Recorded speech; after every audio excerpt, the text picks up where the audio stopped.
Hello friends, good morning to all of you. आज हम लोग फिर अपने चैनल पे हाजिर हैं एक नई वीडियो लेके। आज हम लोग कक्षा 10 रसायन विज्ञान अध्याय फर्स्ट का पार्ट 2 पढ़ेंगे। कल हम लोग पार्ट फर्स्ट के बारे में कुछ पढ़े थे, ठीक है। तो देखते हैं पार्ट 2। आज हम लोग पढ़ेंगे रासायनिक अभिक्रियाओं के प्रकार। कल के बाद कंटिन्यू लिखना है आप लोग, ठीक है ना। लिखेंगे रासायनिक, खड़े लिखेंगे रासायनिक अभिक्रियाओं के प्रकार। रासायनिक अभिक्रियाओं के प्रकार। रासायनिक अभिक्रियाएं निम्नलिखित प्रकार की होती हैं। लिखेंगे रासायनिक अभिक्रियाएं निम्नलिखित प्रकार की होती हैं।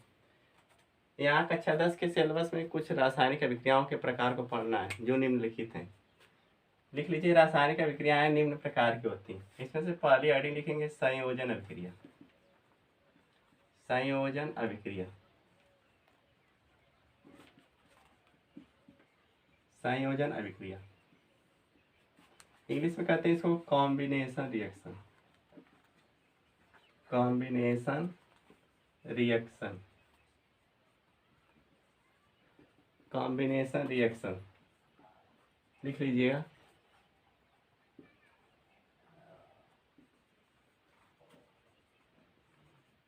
ठीक है, कॉम्बिनेशन रिएक्शन। अब देखेंगे संयोग में क्या होता है। इसको हम लोग कह सकते हैं योगात्मक अभिक्रिया भी कहते हैं। परीक्षा में किसी भी नाम से पूछ सकता है, इसलिए दोनों नाम लिख लीजिए। योगात्मक अभिक्रिया, एडिशन रिएक्शन कर सकते हैं आप लोग, एडिशन रिएक्शन, ठीक है।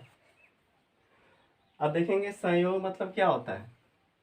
संयोग मतलब होता है दो या दो से अधिक पदार्थों का जुड़ना। तो ऐसी अभिक्रियाएं या ऐसी रासायनिक अभिक्रियाएं जिसमें दो या दो से अधिक पदार्थ जुड़कर आपस में किसी दूसरे उत्पाद का निर्माण करते हैं या किसी दूसरे पदार्थ का निर्माण करते हैं, तो इस प्रकार की अभिक्रियाओं को कहते हैं संयोजन अभिक्रिया। ठीक है, लिखेंगे ऐसी अभिक्रियाएं या वे अभिक्रियाएं, वे अभिक्रियाएं, वे अभिक्रियाएं जिनमें दो या दो से अधिक पदार्थ, जिनमें दो या दो से अधिक पदार्थ, जिनमें दो या दो से अधिक पदार्थ आपस में जुड़कर, आपस में मिलकर या लिख सकते हैं क्रिया करके, आपस में मिलकर या क्रिया करके किसी नए पदार्थ का, किसी नए पदार्थ का, किसी नए पदार्थ का निर्माण करते हैं, निर्माण करते हैं, तो उन्हें संयोजन अभिक्रिया कहते हैं। तो उन्हें संयोजन अभिक्रिया, तो उन्हें संयोजन अभिक्रिया कहते हैं, कहते हैं। देखेंगे क्या लिखा है। वे अभिक्रियाएं जिनमें दो या दो से अधिक पदार्थ आपस में मिलकर या क्रिया करके किसी नए पदार्थ का निर्माण करते हैं, तो इस अभिक्रिया को क्या कहते हैं, संयोजन अभिक्रिया कहते हैं। ऐसी बहुत सारी अभिक्रियाएं हम लोग पढ़ेंगे। संयोजन अभिक्रिया बहुत सारे एग्जाम्पल देखेंगे, क्योंकि लाखों करोड़ों अभिक्रियाएं हैं। तो जिसमें से ऐसी अभिक्रियाएं देखेंगे जिसमें दो या दो से अधिक पदार्थ आपस में मिलेंगे और उधर केवल एकल पदार्थ का निर्माण करते हैं, उसे क्या कहेंगे, संयोजन अभिक्रिया कहेंगे। उदाहरण देखेंगे, एग्जाम्पल जैसे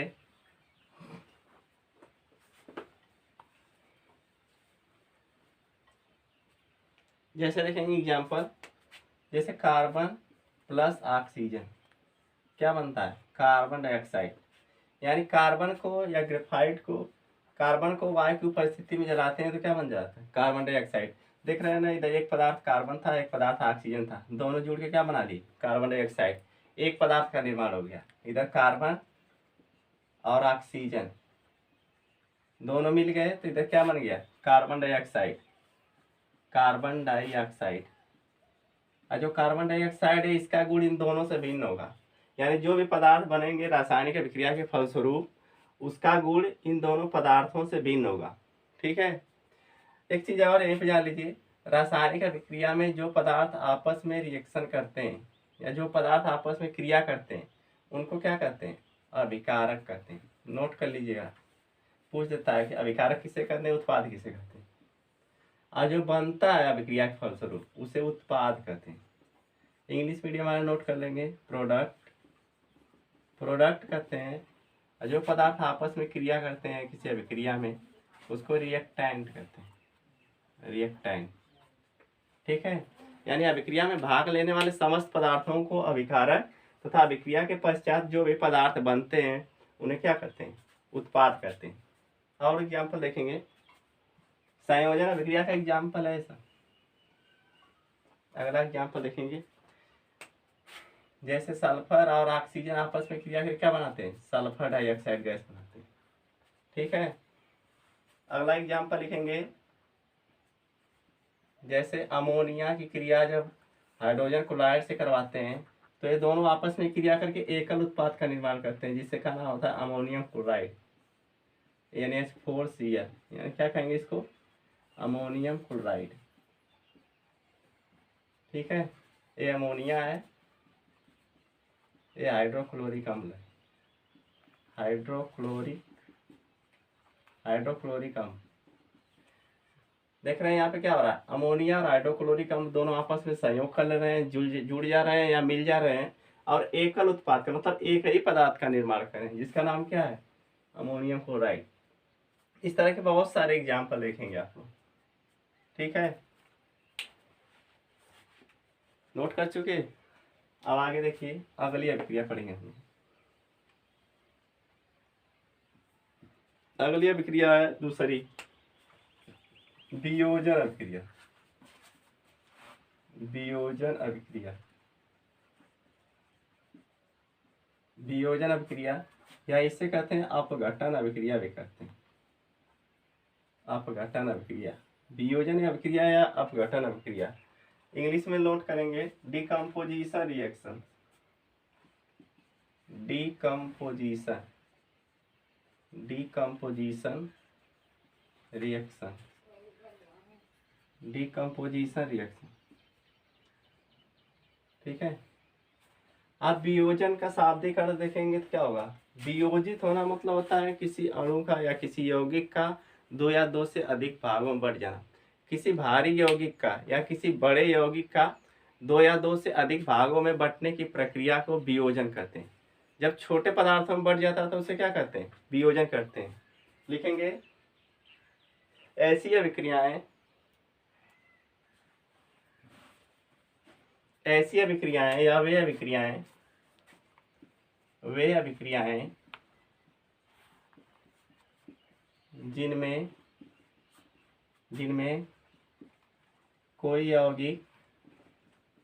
जिनमें कोई यौगिक दो या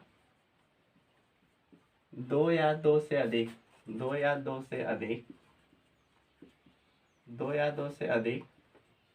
सरल अणुओं, दो या दो से अधिक सरल अणुओं या छोटे अणुओं में विभाजित हो जाता है। सरल अणुओं या छोटे अणुओं में विभाजित हो जाता है, छोटे अणुओं में विभाजित हो जाता है या अपघटित हो जाता है, विभाजित हो जाता है, तब उसे वियोजन या अपघटन अभिक्रिया कहते हैं। वियोजन या अपघटन अभिक्रिया कहते हैं। नोट करेंगे जल्दी जल्दी। आप लोग कॉपी और पेन लेके बैठा करिए, अपना नोट बनाएंगे सही रहेगा। ठीक है, साथ साथ नोट बनाते चलेंगे, आप लोगों को सुविधा होगी पढ़ने में। साथ साथ लिखते चलिए। वियोजन या अपघटन अभिक्रिया कहते हैं यानी ऐसी अभिक्रियाएं जिनमें कोई यौगिक दो या दो से अधिक छोटे यौगिकों में विभाजित हो जाए, छोटे छोटे अणुओं के यौगिकों में विभाजित हो जाए, तो उसे क्या कहेंगे? वियोजन अभिक्रिया कहते हैं या अपघटन अभिक्रिया कहते हैं। ठीक है। अब बात आएगी कि ये जो कोई पदार्थ रहेगा, कोई यौगिक रहेगा, वह दो या दो से अधिक भागों में बटेगा कैसे? तो इसके लिए कुछ बाह्य कारक की आवश्यकता होती है। बाह्य कारक मतलब जैसे प्रकाश हो गया, ऊष्मा हो गया या विद्युत हो गई। मेनली तीन चीज़ें यहाँ पे उपयोग की जाती हैं। कोई कोई पदार्थ होता है जो ऊष्मा के द्वारा बढ़ जाता है 2 या 2 से अधिक भागों में, जिसे इस प्रकार की अभिक्रिया को कहेंगे ऊष्मीय वियोजन। कोई कोई होता है प्रकाश की उपस्थिति में बढ़ता है, जिसे क्या कहते हैं प्रकाशीय अपघटन अभिक्रिया। कोई कोई पदार्थ होता है विद्युत की उपस्थिति में बढ़ जाता है, जिसे कहते हैं विद्युत अपघटन क्रिया। देखते हैं सबका है पारी पार।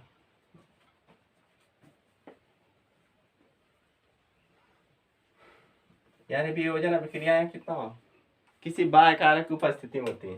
तो बाह्य कारक मान लीजिए प्रकाश अपघटन, प्रकाश अपघटन, प्रकाश अपघटन या प्रकाश वियोजन अभिक्रियाएं, वियोजन अभिक्रियाएं ऐसी अभिक्रियाएं जो प्रकाश की उपस्थिति में 2 या 2 से अधिक भागों में, जिसमें प्रकाश की उपस्थिति में कोई यौगिक 2 या 2 से अधिक भागों में विभाजित हो जाता है। प्रकाश की उपस्थिति में कोई यौगिक 2 या 2 से अधिक भागों में विभाजित हो जाता है या बढ़ जाता है, उसे कहते हैं प्रकाश अपघटन अभिक्रिया। जैसे लिखेंगे एग्जाम्पल नोट करेंगे, जैसे 2AgCl सिल्वर क्लोराइड यह प्रकाश की उपस्थिति में, यहाँ लिखेंगे प्रकाश की उपस्थिति में 2 भागों में बढ़ता है, यानी 2Ag बनाता है प्लस Cl2 बनाता है। ठीक है। और इस सिल्वर क्लोराइड या सिल्वर ब्रोमाइड का उपयोग ब्लैक एंड व्हाइट वीडियोग्राफी में किया जाता है। इसके कारण ग्रे या स्लेटी रंग की परत बन जाती है। किस रंग की? जब प्रकाश की उपस्थिति में रखा जाता है फोटो को, तो उस पर ग्रे या स्लेटी कलर की परत बन जाती है। ठीक है। तो इस अभिक्रिया का प्रयोग, इसका सिल्वर क्लोराइड या सिल्वर ब्रोमाइड का प्रयोग ब्लैक एंड व्हाइट वीडियोग्राफी में किया जाता है। ठीक है। ये हो गया प्रकाश अपघटन अभिक्रिया का उदाहरण। क्या देख रहे हैं यहाँ पे, सिल्वर क्लोराइड जब प्रकाश की उपस्थिति में रखा जाता है तो यह सिल्वर में और क्लोरीन गैस बना लेता है, इसको कहते हैं प्रकाश अपघटन। अगला देखेंगे ऊष्मीय अपघटन। दूसरा इसमें क्या है, ऊष्मीय अपघटन या ऊष्मीय वियोजन, ऊष्मीय अपघटन अभिक्रियाएं ऐसी अभिक्रियाएं जो ऊष्मा के प्रभाव से 2 या 2 में अधिक भागों में बढ़ जाती हैं। ऐसी अभिक्रियाएं जिनमें कोई यौगिक ऊष्मा के प्रभाव से 2 या 2 से अधिक भागों में विभाजित हो जाए, उसको कहते हैं ऊष्मीय अपघटन अभिक्रियाएं। नोट कर लेंगे, एग्जाम्पल देखेंगे,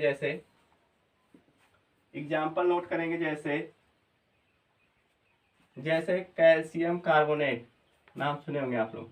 कैल्शियम कार्बोनेट को जब ऊष्मा दी जाती है यानी गर्म किया जाता है, तो यह कैल्शियम ऑक्साइड और CO2 गैस बनाता है। कैल्शियम ऑक्साइड और क्या बनाता है, CO2 गैस बनाता है।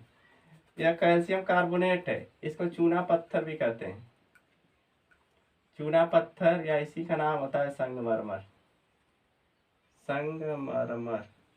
ठीक है ना, या इसको कैल्शियम कार्बोनेट कहते हैं। इसको कैल्शियम ऑक्साइड, नाम नोट कर लेंगे क्योंकि सबका रिएक्शन में आवश्यकता पड़ती है, सबका नाम इसीलिए नोट करेंगे। कैल्शियम ऑक्साइड, इसका तो पता है, ये कार्बन डाइऑक्साइड। तो ये हो गया क्या, ऊष्मीय अपघटन। अब अगला देखेंगे, प्रकाश अपघटन हो गया, ऊष्मीय अपघटन हो गया, और अगला है विद्युत अपघटन। तीसरा लिखेंगे विद्युत अपघटन अभिक्रियाएं या विद्युत वियोजन अभिक्रियाएं। यानी यहाँ साफ साफ देख रहे हैं कि ऐसी वियोजन अभिक्रियाएं जो विद्युत के प्रभाव से 2 या 2 से अधिक भागों में बढ़ती हैं, उन्हें क्या कहते हैं, विद्युत अपघटन अभिक्रियाएं कहते हैं। जो विद्युत के प्रभाव से, जैसे वाटर है ना, वाटर को अगर इसका विद्युत अपघटन किया जाता है, अगर वाटर का हम लोग विद्युत अपघटन करें जल का, तो क्या बनेगा, यह अपने अवयवी अणुओं में टूट जाता है। जल अपने अवयवी अणुओं में टूट जाता है, मतलब जिसको मिला के जल बना था उसी में विभाजित हो जाता है। तो क्या बनेगा, यहाँ पे देखेंगे 2H2 + O2 बन जाएगा। यहाँ पे देखेंगे 2 ऑक्सीजन है, 2 ऑक्सीजन इधर, दो दो चार हाइड्रोजन, तो चार हाइड्रोजन है, यानी हाइड्रोजन और ऑक्सीजन गैस में बदल जाता है। ठीक है, ये हो गया आप लोगों का विद्युत अपघटन अभिक्रिया। अगली अभिक्रिया पढ़ेंगे। ये सब तीनों प्रकाश अपघटन, विद्युत अपघटन और ऊष्मीय अपघटन, ये तीनों वियोजन अभिक्रिया के ही प्रकार थे। अब अगली हेडिंग पढ़ेंगे विस्थापन या प्रतिस्थापन अभिक्रिया। हेड लिखेंगे विस्थापन या प्रतिस्थापन अभिक्रिया। विस्थापन या इसी को कहते हैं प्रतिस्थापन अभिक्रिया। विस्थापन या प्रतिस्थापन अभिक्रियाएं। साथ साथ आप लोग नोट बनाते चलिए, नोट लिखते चलिए, अपने हैंड राइटिंग में लिखेंगे, आप लोगों को पढ़ने में सुविधा होगी। ठीक है, इंग्लिश में क्या कहेंगे इसको? Displacement reaction. विस्थापन या वियोजन अभिक्रिया को कहते हैं डिस्प्लेसमेंट या सब्स्टिट्यूशन रिएक्शन। डिस्प्लेसमेंट या सब्स्टिट्यूशन रिएक्शन।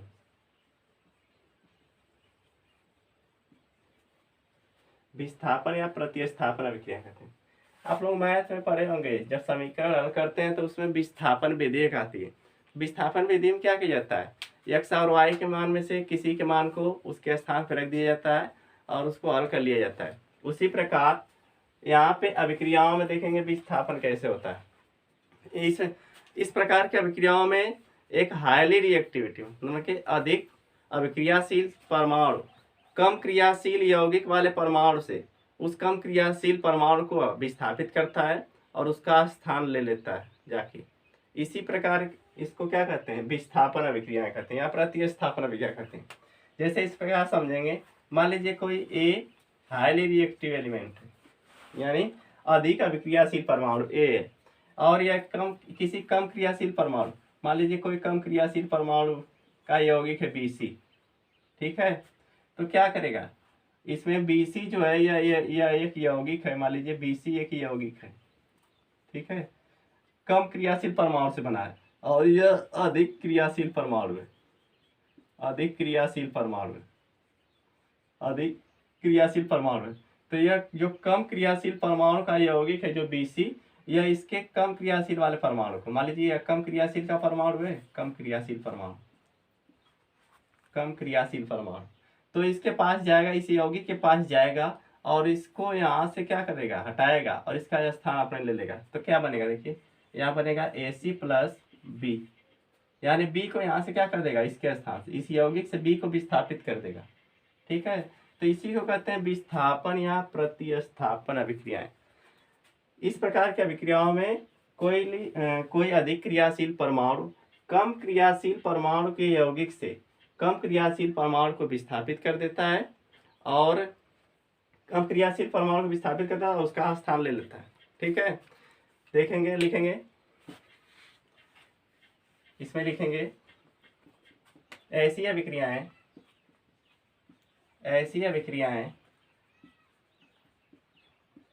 जिनमें अधिक क्रियाशील परमाणु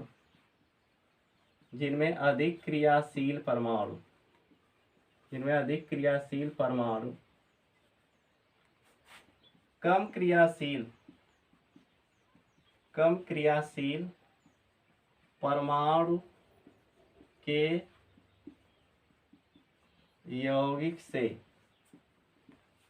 क्रियाशील परमाणु के यौगिक से कम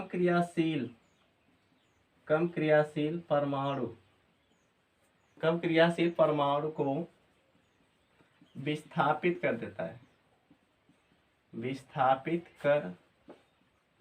देता है तथा उसका स्थान ले लेता है, तो उन्हें हेडिंग कहते हैं। हेडिंग मतलब विस्थापन, तो उन्हें विस्थापन या प्रतिस्थापन अभिक्रिया,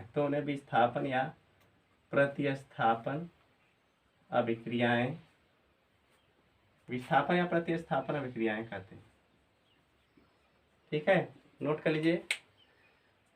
ऐसी अभिक्रियाएं जिनमें अधिक क्रियाशील परमाणु कम क्रियाशील परमाणु के यौगिक से कम क्रियाशील परमाणु को विस्थापित कर देता है तथा उसका स्थान ले लेता है, तो उन्हें क्या कहते हैं? विस्थापन या प्रतिस्थापन अभिक्रियाएं कहती हैं। ठीक है, थोड़ा सा इसका एग्जाम्पल देख लीजिए। जैसे देखिए Fe प्लस CuSO4 फेरस और कापर सल्फेट। एक कापर सल्फेट एक क्या है? यौगिक है, और यहाँ फेरस है परमाणु में। ठीक है, तो यहाँ पे जब आप लोगों को आगे पढ़ाएंगे अभिक्रियाशीलता, धातुओं का अभिक्रियाशीलता का क्रम पढ़ाएंगे, तो उसमें देखेंगे कि ये आयरन क्या है? अधिक क्रियाशील परमाणु है, और जो यहाँ कापर है होता है यह कम क्रियाशील परमाणु होता है। तो क्या होगा? इसमें भी बताया ना कि अधिक क्रियाशील परमाणु कम क्रियाशील वाले परमाणु के यौगिक यहाँ जाएगा और उसको विस्थापित कर देगा, कहेगा चलो हटो यहाँ से भागो, और उसका स्थान ले लेगा। तो क्या होगी अभिक्रिया? यहाँ हो जाएगा FeSO4 प्लस यहाँ Cu बेचारा अलग हो जाएगा, तो यहाँ बन जाएगा क्या? Ferrous sulphate.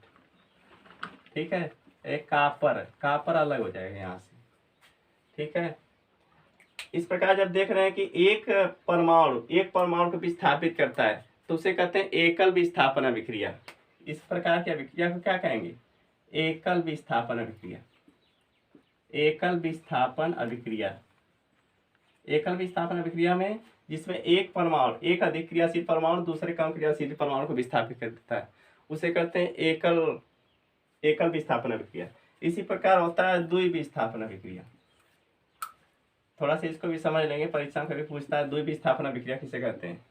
ऐसी अभिक्रियाएं जिसमें दो आयन या दो परमाणुओं को आपस में मतलब विस्थापित करते हैं, उसे कहते हैं द्विविस्थापन अभिक्रिया। सीधे से समझ लो, जब दो परमाणुओं का विस्थापित कर रहे हैं आपस में, तो उसे कहते हैं द्विविस्थापन अभिक्रिया। इसका एग्जाम्पल नोट कर लेंगे आप लोग। एग्जाम्पल नोट करेंगे, जैसे सोडियम सल्फेट